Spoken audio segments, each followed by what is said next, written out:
who actually does a lot of shot calling as well. So I think that was actually a big adjustment, a plus for the team. Yeah.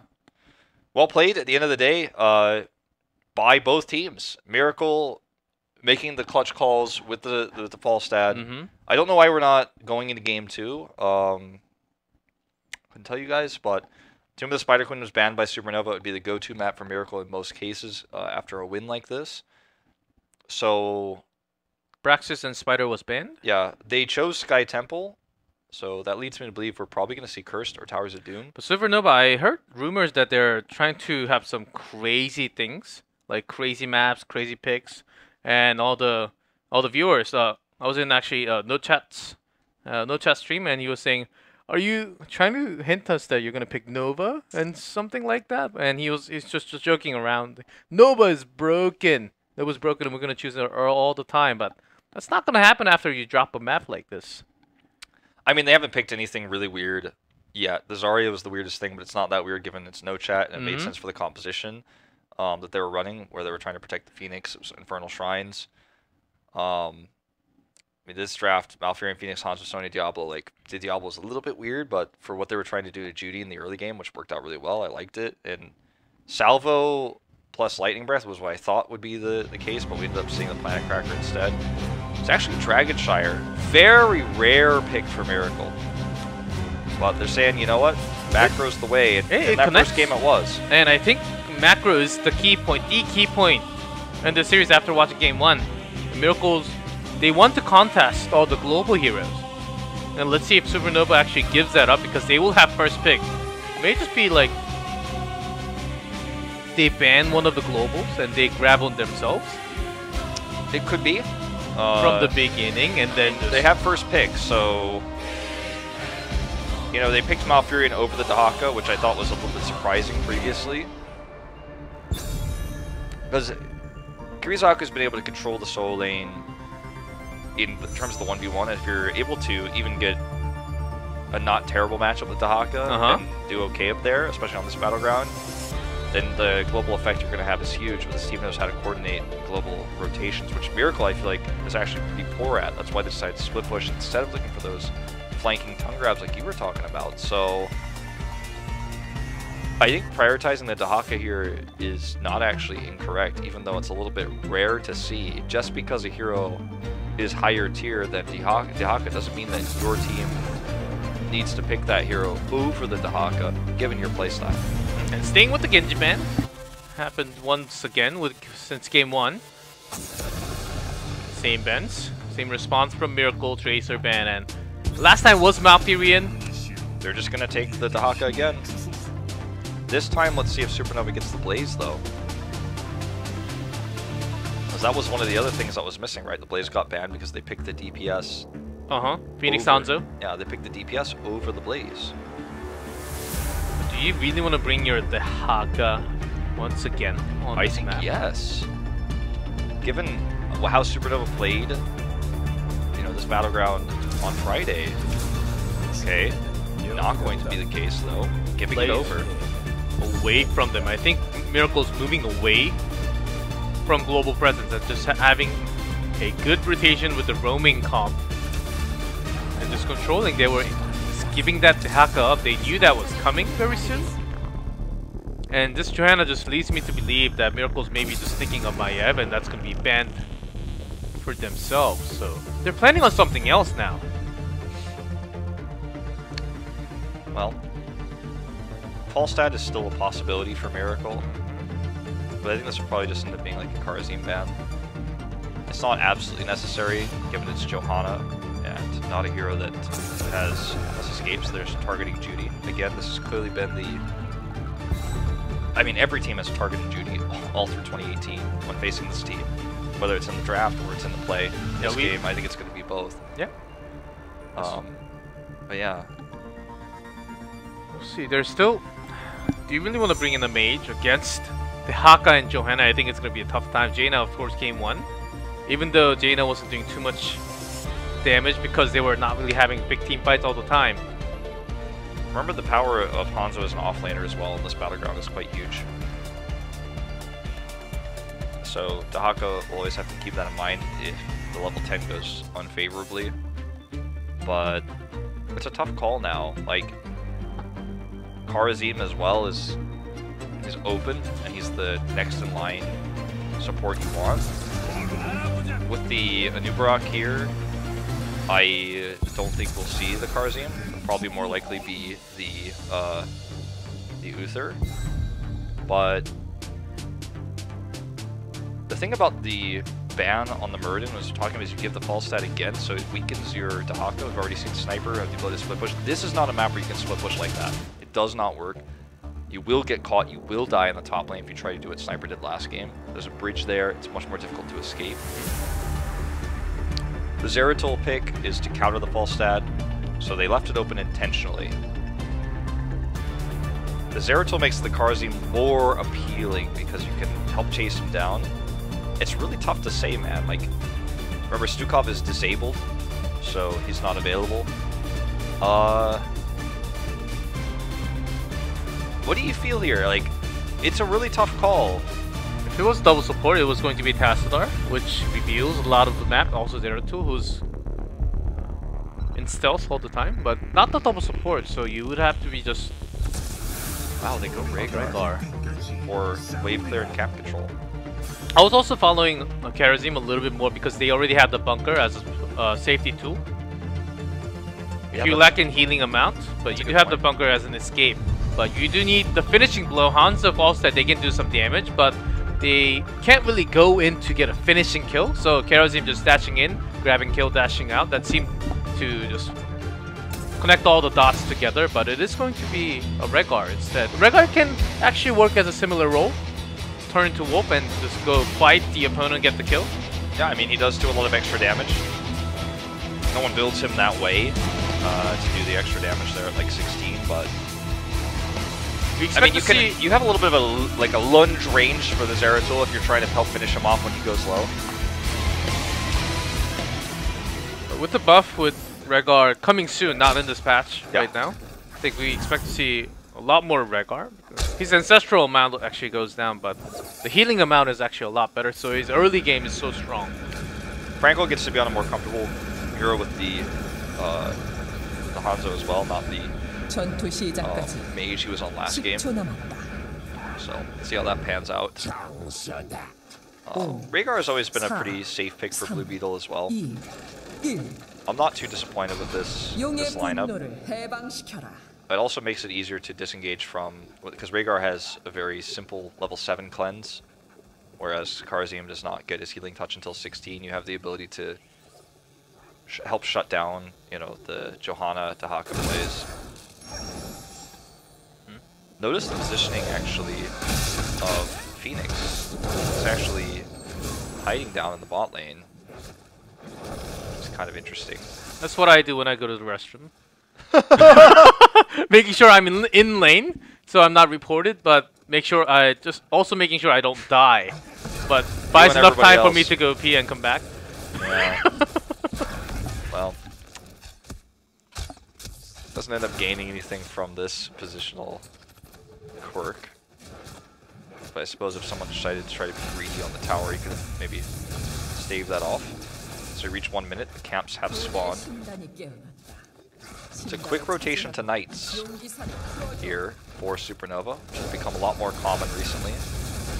One of the reasons why Koreans go for fast Knight camps right now is because it gives you the spell power to push for a wall. We're seeing a lot of lane swaps, especially with Hanzo right now, so it gives you the opportunity to push for a wall, make that off, you know, 3-1-1. Or sorry, the 1-1-3 a little bit less good. Yeah, especially when they have Phoenix along with them. And you can have some chance. You can have some chance if the camp actually goes close to the cannon towers.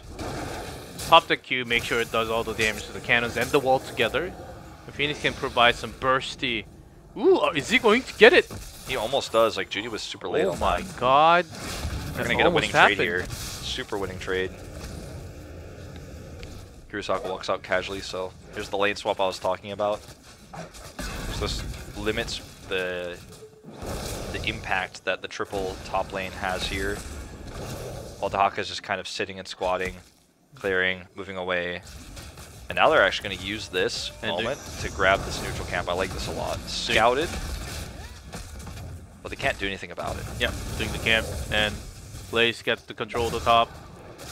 And we sound like robots for some reason. Mr. Destructoid, man. It's you and I's mics this week for some reason.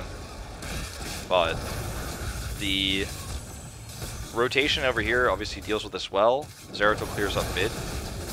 Supernova's early camp and their commitment to the triple take of the bot camp means that they lost a few minions here and there. So they actually find themselves a little bit behind in experience. And what they gained was not that significant, actually. So it was a cool idea and concept, but I think Miracle dealt with it very well and still maintains that level 6 lead as a result. It's about the same, but in terms of macro and Dane, I want to take a look at the tops. Here we go. Kirisaku is his Dehaka. Showed some impressive moments on Friday. He was basically dodging all the CC with his burrow all the time. Ooh, Okay. look at the burst, Blue Beetle. Blown up by the AoE. Uh-huh. Very well played by Bentham. That's the level 1 talent. That's what happens. Burst also helps with the wave clear. That's why it's taken all the time by the pros. I actually take it a lot too. I don't take it. It's too hard. It feels like it's like a really, if you're gonna try to play super safe, it feels like the right way to play. They almost forced this. Like, you know what, actually, like, I think they can... Frankel, okay, I was gonna say, he needs someone to come here or he's gonna either lose it or die. They're rotating down. He needs to leave. No chat. Coming in. Now they're gonna collapse onto a Nubrok. Like, Dahaka holds that top all day long. All day, all night. If he gets on it. He doesn't have it yet, but if he does get it, like, he holds it forever against the Blaze. And he's gonna get it. This is a huge moment for Miracle. This is a risky time for them to potentially lose a Dragon Knight. Ooh, that was not the way you want to use that cooldown. This is probably going to be the Dragon Knight. Sniper can't contest this. He's getting low. Oh, the 4th shot and one more. Okay. Bentham, look at his plays. I mean, he's just pressuring with the damage. Judy used his cooldowns wrong there, too. Like, he used his charge in and his impale to try to stave off the Zeratul, which is so difficult to do and is so unlikely to hit, which, by the way, it didn't. And then didn't have his cooldowns to help heal there. Falstad dies because of Bentham's pure skill. And then the Zeratul helps out, so they just use this moment to grab a Dragon Knight. Really well done. Because Dahaka, like I said, if he grabs the top, because Blaze had to go clear, if Blaze tries to jump on him and push him off, like, he just runs around in circles, uses his trait to heal up, then burrows, and then, like, lives for a long time, then burrows again, like... You can't take that away from a Dahaka by yourself, so they knew that if they won the trade in mid, they were going to get the Dragon Knight, they controlled bottom. Because Johanna also, versus, I think it was Rhaegar, like, she's not going to get pushed off either. And then they lost the fight in mid, so they take a nice experience with this. They get the walls. And they can actually push this camp into the neutral camp, I think. They take this one, they get 10 in a second, they can force a fight on the neutral camp. Miracle gets this before they can force the fight there. But I think that's the next play. So far, I do like the macro from Supernova, and they do have the easy ones down. Basically, the start of the game, go to the camp, and then go rotate down and take the second camp, and then you're back with as Dehaka was soaking top anyhow. But once everything changes off laning phase, and once the rotation becomes a little bit weird, like game 1, well, against the double global, this time not against the double global, but it seems like Supernova, they're tested by Miracle's macro all the time. I think that's going to continue into game 1. We'll have to keep an eye on that. Yeah. Ooh, Frankel. Okay, stays mounted. Thought for a moment he didn't know the rotation was coming down. They do go for the neutral camp right after, you know, the top camp, as I said. They didn't do it, you know, in time to have this before Miracle had 10, but, like, I don't know if Miracle can contest this. It's just a little bit late. And had they all been coordinated to hit that, it would have worked, I think, but just a little bit of a miscommunication. It's also a big risk where they didn't have exact vision onto Zeratul, and there's a Void Prison just locking everyone in the choke point, and then just boom, it happens when Dehaka just joins the team fight. So good call by Miracle to back out. Kirisako having some trouble in the top lane, finally healed himself. Judy is going to be a target. He's going to get salvoed, can't get over the wall. Barely gets out, but this is a huge rotational win for Miracle. For Supernova, because they get the kills there, or sorry, near kills, get the fort. Like, they won the fight, that's what I'm trying to say. They didn't get kills, but they actually won the team fight. Everything Wolf says is wrong. Yeah. They get the fort, and they even forced Blaze to go mid. He came back down, but you know, he temporarily lost control of the lane.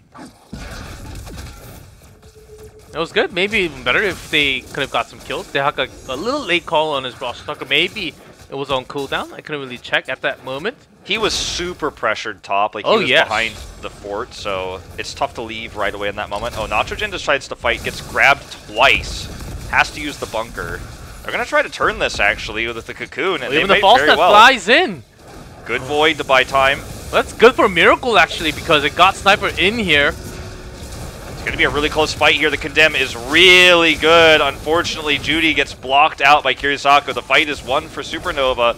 The Tranquility helps keep everybody alive. And this could be a second Dragonite. There's the Burrow Stock, or Brush Stock.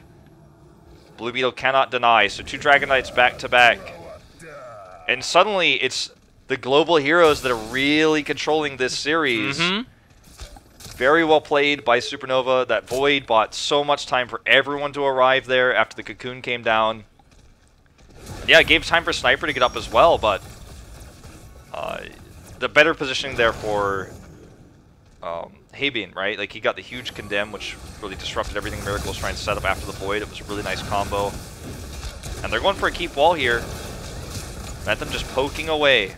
Always harassing Sniper. Yeah, no chat on the side just in case. Blaze comes from the side, but he does spot him, so...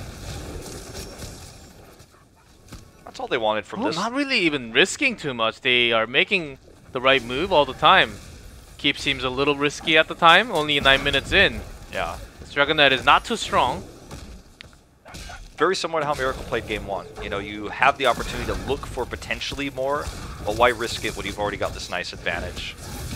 You know, I mean, right now they've taken no damage on any of their forts. They've damaged the mid fort, bot forts down, keep walls down. Like, if you continue to play this way, I mean, you've got a perfect game on your hands, right? So, just play it safe. And this has been, honestly, like, a really nice showcasing of No Chat Zeratul. Like, it's been very... He's using it in such a way to help control the pace of the game. Like, he's rotating around, he's harassing. Exactly. He's setting up voids. He's shot calling while doing this as well. It's a hero that allows him to be on the mic, constantly talking, constantly giving information, while also threatening and setting up some of these really cool engages. It's actually one of the best heroes to have that, because you're oftentimes by yourself, just moving by yourself, making your own decisions, so you can actually set up the rotation for the team. It's really nice, and the real problem is that for Miracle, an arrow is going past. To continue on my point, it's that Miracle falls that in this game because of No Chat, as you're mentioning. It's because of so much pressure, he can't really go outside. See, he's not even going outside. He has a camp to push out, but after seeing No Chat in the mid lane, he finally goes out a little bit, and then he has to go back because Zeratul, he saw him rotating up on top. Yeah, exactly. You're so right about this. This is why the Zeratul pick comes in. It was insta-locked after the fall stat as well. Supernova, make no mistake, they knew this was going to be a likely option for Miracle to go to again. They had the answer. They're going to let this camp go, it looks like, in favor of further soaking. They can collapse on this, though. Like, they could try to, on Miracle's way out, try to make a fight happen, but they're just going to clear it instead. There's not much team fight and crazy clashes, but this is a great macro game that if you like to learn through macro, I mean, they're just having this global, making sure they have some room, and for them to actually get the most out of it, but they have to look at the global map control and also where the opponent is 100%, so... 16's up now. Dragon Knight has the shrines unlocked. No Chat's seen here. I'm just gonna make this a trade where he gets out. Bottom is taken. They want to collapse on Judy. You know what? He's got Blessed Shield. Okay, forces him away. Now they can actually leave Haven bottom and look for a fight top if they want to. They're not, though. They're just going to rotate up. They want the big fight. They want the big win. Oh my god, they actually got it top! Because Zeratul was This is not the fight Miracle wants. This is not the fight Miracle wants. But they have to do something. Oh my god, solo kill! Kirisaku, so many solo kills. The arrow wasted. Another Dragon Knight, another wasted arrow. How many solo kills has Kirisaku gotten now? Like 6 in a total of 5 games? The guy is a god in the solo lane. It's his first season of Pro Heroes. I would like to see him go against Junghai and all the other solo laners. Yeah. Who's on top. He's been having some amazing plays, and they get the Dragon Knight because of that 2-level lead. This keep is gone. Keep is definitely dead. They could go for more here. Falstead's up in 10. Let's see if they just decide to go mid-fort to look for the 20, or if they want to get the win here. They want to. They're going in. They are going in 13 minutes in. Nitrogen takes the damage. There's a salvo. Frankel's not slowed. Oh, but the kick actually gives them the extra damage there. Bunker used here, as well as the Cocoon. They may just simply have to back out. Starting to look like a really weak opportunity now. Just to buy time. No Jeff pressuring in a little bit more onto Falstad. But they have a gigantic wave. I do have a gigantic wave, but everyone's starting to recover here. Cooldown advantage for Miracle. They have the Gust as well. And they just hit level 16 for the talent. Although... Ooh, look at Noja get stunned, but Jeff with a big miss from Nitrogen. Huge miss. There's the Gust here, but it actually ends up helping Supernova a lot. There's the Void. They can actually commit to this fight now. Blessed Shield just came up, and there it is, and it's going to be a kill onto Falstad again. Nitrogen's isolated. Judy's got it back home. That may very well just be game. As with one decisive moment here with the Void, No Chat does it again. It looks like Supernova is going to tie up the series 1-1. Catapults on the core. They just have to commit. Bentham has full shields here. They're going in for the core 50%, but Blue Beetle is going really low. Frankel's still surviving. Cocoon buying enough time. This may be a wrong core call. Okay, when Phoenix pops out, I believe he's full health. Yeah, Bentham's full health. I think they should still be able to get this. Q goes through. He's got the shields. Where's the warp? Where's the warp? There's the warp. So low. 6%. Okay, angry No Chat face here, but the game is not over yet. Supernova has to go through forts and keep walls. Not a single fort is down. So Supernova should not lose sight of where they're at here, because there's always the threat of a backdoor now. Sure, Miracle will catch up and in fact take an experience lead from this, but there's always going to be catapults bot lane. There's always going to be the potential for the backdoor, which is easier to do when you have a Dahaka, for example, than with the comp that Miracle is showing us right now to defend with, even though they have a Falstad. Gonna go to this keep wall. This is still a huge loss for Supernova. Don't get me wrong, but like they're ahead in the game.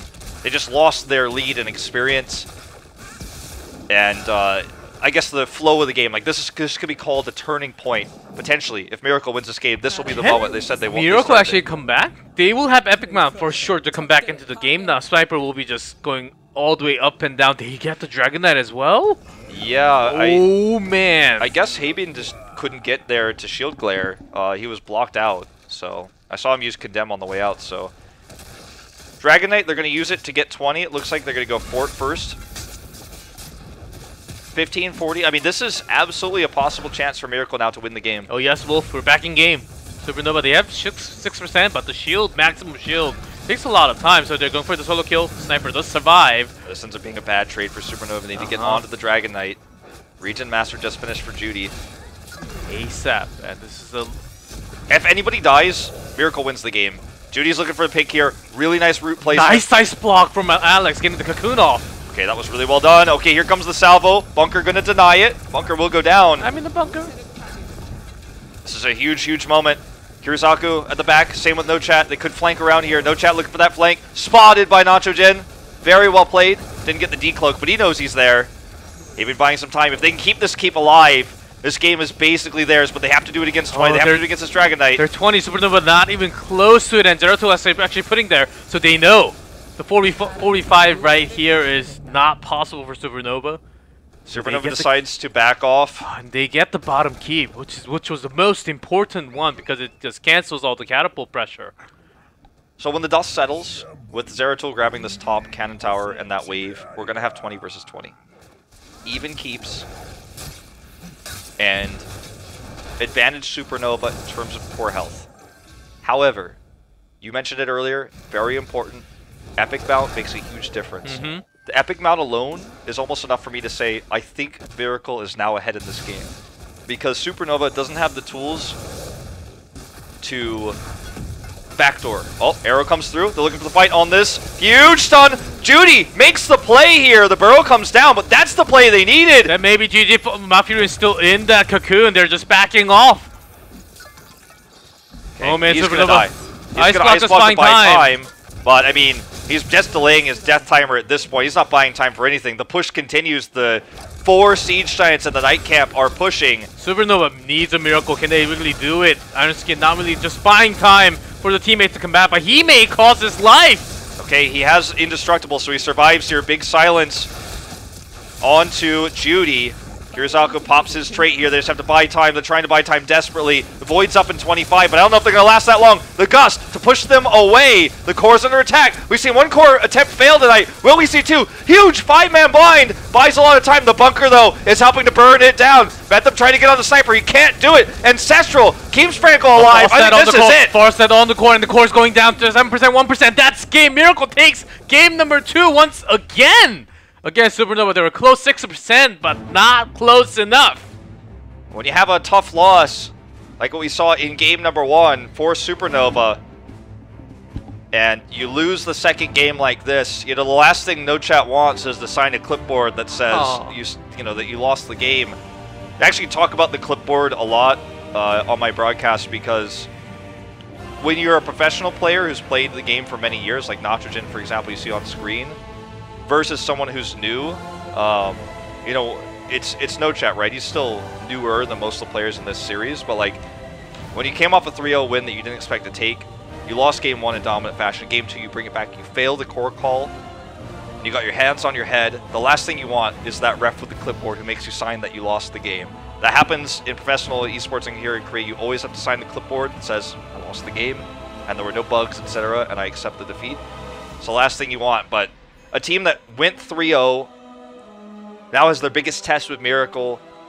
Tough game 1. Fairly close game, but I'd say it was not the game they wanted. Game 2, very close. Missed the core call. Ahead all game and lose it. It's very difficult for the rookies on this squad now to recover, I think, mentally. Because they haven't been in this spot yet before. And this was a real test, and they were actually winning in global. Kirisaka just dominating the lane. Sniper not really getting the full value of Falset until very late game. Until Epic Mount, and great Gust to actually buy some time for their own core call at the end. But we did see some great individual mechanics, like having Alex just ice blocking that cocoon, which was brilliant. I think that really saved him from going down as right before. So they got another life because of that also, but at the end, just Miracle just aware of everything. It seemed like they have put themselves a level up from before. The losing play / winning play, Supernova going for that camp and putting themselves on that spot meant that the arrow comes through, it hits, and then Judy capitalized on the arrow perfectly. Like Judy actually made the winning play. The arrow was well played, but Judy did not miss a beat. He came in there with the impale into the burrow charge, got the double stuns there. 2 heroes were dead immediately. Alex was not technically dead because he ice blocked, but the fight was over. Everyone was leaving. No one's like able to turn the fight after that. He can't just like stay in his ice block and then the fight gets turned. So as everyone runs away, he dies. It's a 4 Siege Giant push. Like, they did everything they could to buy time, and they did pretty well at it. But at the end of the day, it's a fight you can't win. You gotta be careful against Hanzo in that smoke choke points. When you at post 16, they will just bounce on and off and do crazy amount of damage. You saw them just melting down along with those golems. I mean, so you want to find an open space like the bottom lane, open wide. It's really hard to get the angle of the scatter arrow, but in that choke point, no way you want to contest right there. Yeah, it's really cool like how mercenary camps, the way that they are captured, actually makes a huge deal for like moments like this. Because if they lose the Siege Giant camp there, like then the push becomes a little more difficult to stop, right? And you know they're already behind a macro. The night camp was taken, so they really feel like they need this camp. And it forces you to stand on one location, and that's when like the call comes in on the other side. Like they're on the camp, toss the arrow, I'm going in. So really good snap call by Miracle. Miracle having a rough time yesterday, but really making some good macro decisions here. And at the same time, like Supernova has shown us some really good plays, really good understanding of their opponents. The Zeratul pick was phenomenal. It worked really well for them in the mid game. This is a game I feel Supernova should have won, and they lost it after taking their first professional loss previously. This may end up being a 3-0. The dream of the non-3-0 may actually be dead. After this, it's going to be very difficult mentally to come back as a rookie, like who came off a huge win, to now be like, oh god, like this isn't going as planned. I think Game 2 really showed what the new roster of Miracle, how well they can actually do. Not even 100% of what they can do. Close to 80, maybe 85% of the Franco really playing well, and the Sniper just controlling, making sure he controls the macro with the shot calling of his own, and the entire roster just got in together. Well, we are going to take a very short break before we find out whether the non-3-0 dream is dead, so we'll be back in just a few.